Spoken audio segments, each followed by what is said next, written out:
Movie reviews presenting iron man 2। इस कहानी की शुरुआत जहां आयरन मैन 1 खत्म हुई थी वहीं से होती है, जब टोनी ने अनाउंस किया था कि वही आयरन मैन है। इसी दौरान रशिया में एक न्यूज़ देखते हुए एक बूढ़ा आदमी मर जाता है। यह आदमी एंटोन वेंको है। ये एक साइंटिस्ट होने के साथ साथ टोनी के फादर का पार्टनर भी था। टोनी के फादर हावर्ड स्टार्क थे। दरअसल एंटोन वेंको और हावर्ड स्टार्क ने मिलकर ही आर्क रिएक्टर डिज़ाइन किया था। वेंको इस टेक्नोलॉजी को गलत आदमी को बेचकर पैसे कमाना चाहता था, लेकिन स्टार्क ने उसे ऐसा नहीं करने दिया और स्टार्क ने वेंको को जासूसी के इल्ज़ाम में फंसाकर देश से निकलवा दिया था। और इस तरह स्टार्क ने आर्क रिएक्टर को बनाने का क्रेडिट खुद ले लिया, जिसकी वजह से एंटोन की पूरी ज़िंदगी बहुत तकलीफ में गुजरी। इसलिए उसने शराब पी कर खुद को बीमार कर दिया। एंटोन का एक बेटा भी था, इवान वेंको, जो कि एक साइंटिस्ट होने के साथ साथ एक क्रिमिनल भी था। ये दोनों अपनी ऐसी हालत का जिम्मेदार स्टार्क परिवार को मानते थे। इसलिए एंटोन की मृत्यु के बाद इवान ने कसम खा ली कि वो अपने पिता की मौत का पता स्टार्क फैमिली से जरूर लेगा। फिर उसने अपने पापा के दिए डिज़ाइन को आर्क रिएक्टर में बना दिया, साथ ही उस रिएक्टर से चलने वाले एक पावरफुल सूट भी बना दिया। दूसरी तरफ टोनी स्टार्क सुपर हीरो के रूप में मशहूर हो गया था। उसने अपने देश को कई खतरों से बचाया, पर फिर भी गवर्नमेंट उसके सूट को एक हथियार समझती थी। इसलिए गवर्नमेंट चाहती थी कि वो अपना सूट को मिलिट्री को सौंप दे, पर टोनी अपनी टेक्नोलॉजी को गवर्नमेंट को बेचने से मना कर देता है। दूसरी तरफ टोनी को पता चलता है कि उसके आर्क रिएक्टर की वजह से ब्लड पॉइजनिंग हो रही है। उस रिएक्टर को पोलोडियम से पावर मिल रही थी, पर साथ ही इस पोलोडियम से धीरे धीरे उसके शरीर में जहर फैल रहा था। समस्या यह थी कि पोलोडियम के अलावा उस रिएक्टर में कोई भी अलग धातु काम नहीं कर सकती थी।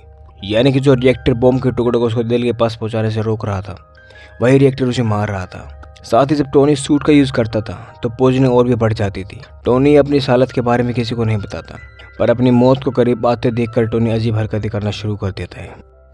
वो अपनी असिस्टेंट पेपर पोर्ट्स को कंपनी का नया मालिक बना देता है और अपने लिए एक नए असिस्टेंट रख लेता है। एक दिन टोनी कार रेस में हिस्सा ले रहा था और तभी वहाँ पर इवान अपना सूट पहनकर आ जाता है और टोनी पर जानलेवा हमला कर देता है। पर टोनी अपना पोर्टेबल सूट पहनकर उसे रोक लेता है और फिर इवान को अरेस्ट कर लिया जाता है। बाद में जब टोनी इवान से मिलने जाता है तो उसे उसकी असलियत पता चलती है, पर टोनी यहाँ पर एक गलती कर देता है। वो इवान वेंको को उसके रिएक्टर की कमियां और उसे सुधारने का तरीका बता देता है। दूसरी तरफ जस्टिन हैमर, जो कि स्टार्क इंडस्ट्री का एक कंपटीटर था, वो वेंको की इस हरकत से बहुत खुश होता है, इसलिए उसे जेल से छुड़वा देता है और फिर वेंको को मरा हुआ साबित करके उसे अपनी कंपनी में शामिल कर लेता है, ताकि वो उसकी मदद से सूट बना सके और गवर्नमेंट को बेच सके। दूसरी तरफ टोनी अपने बर्थडे के दिन बहुत अच्छा कर लेता है और अपने आर्मर को पहनकर बहुत तमाशा करता है। टोनी को रोकने के लिए उसका दोस्त रूडी उसका एक पुराना आर्मर पहन लेता है और उन दोनों के बीच में लड़ाई हो जाती है। और इस लड़ाई के बाद रूडी टोनी का आर्मर लेके वहाँ से चला जाता है। वैसे तो टोनी की मर्जी के बिना कोई भी उसका आर्मर इस्तेमाल नहीं कर सकता था, लेकिन टोनी को पता था कि वो मरने वाला है, इसलिए अपने सिस्टम को रूडी के लिए अनलॉक कर देता है, इसलिए वो उसका आर्मर यूज़ कर सका। और क्योंकि रूडी एक मिलिट्री ऑफिसर था तो इसलिए अब गवर्नमेंट को आयरन मैन के सूट मिल जाता है। फिर मिलिट्री उस सूट को जस्टिन हैमर की मदद से अपग्रेड करते हैं और फिर इस नए सूट को वॉर मशीन के नाम से जाना जाता है।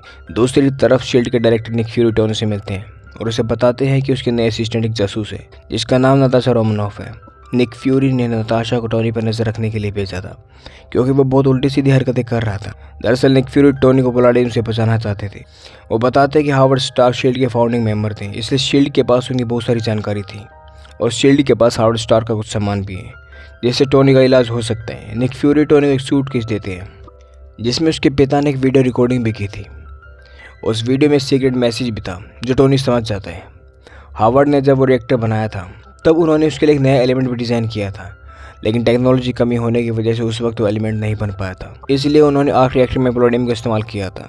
पर हावर्ड जानते थे कि एक दिन उनका बेटे इस एलिमेंट को बना लेगा, इसीलिए उन्होंने उस एलिमेंट का एटॉमिक स्ट्रक्चर एग्जीबिशन के रूप में छुपा रखा था। टोनी उस एग्जीबिशन के डिज़ाइन को समझकर वो एलिमेंट घर में ही बना लेता है और जब वो पोलोडियम की जगह उसका नया एलिमेंट यूज़ करते हैं तो आर्क रिएक्टर में लग जाते हैं और वो आर्क रिएक्टर परफेक्ट बन जाते हैं, यानी कि टोनी को पोलोडियम पॉइजनिंग से छुटकारा मिल जाते हैं।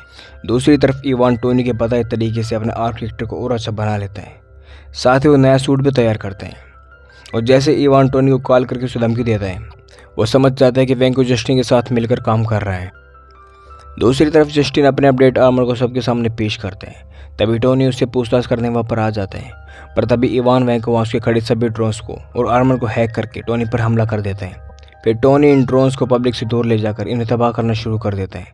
इसी दौरान जस्टिन हैमर को गिरफ्तार कर लिया जाता है और नताशा इवान को पकड़ने के लिए हैमर इंडस्ट्री में जाती है, पर वो वहाँ से भाग जाता है। फिर नताशा किसी तरह से रूडी के आर्मर को रीसेट करके उसे ठीक कर देती है। उसके बाद टोनी और रूडी दोनों मिलकर वेंको और उसके ड्रोन्स का सामना करते हैं और फाइनली वेंको हार जाते हैं। पर वो टोनी को मारने के चक्कर में अपने सभी सूट्स और ड्रोन को ब्लास्ट कर देता है और खुद भी मारा जाता है। फिर एंड में निक फ्यूरी टोनी से मिलने आते हैं और उसे एवेंजर इनिशिएटिव के बारे में बताते हैं।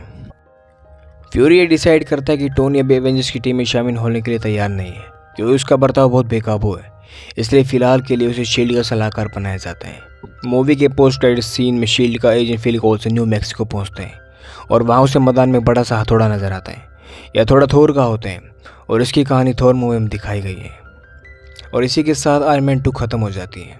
उम्मीद करते हैं आपको कहानी पसंद आई होगी। अगर आपको ये कहानी पसंद है तो चैनल को सब्सक्राइब करना ना भूलें, क्योंकि उससे हमें मोटिवेशन मिलता है ताकि हम आपके लिए और कहानियाँ लेकर आएँ। मिलते हैं अगली कहानी में, जब तक के लिए धन्यवाद।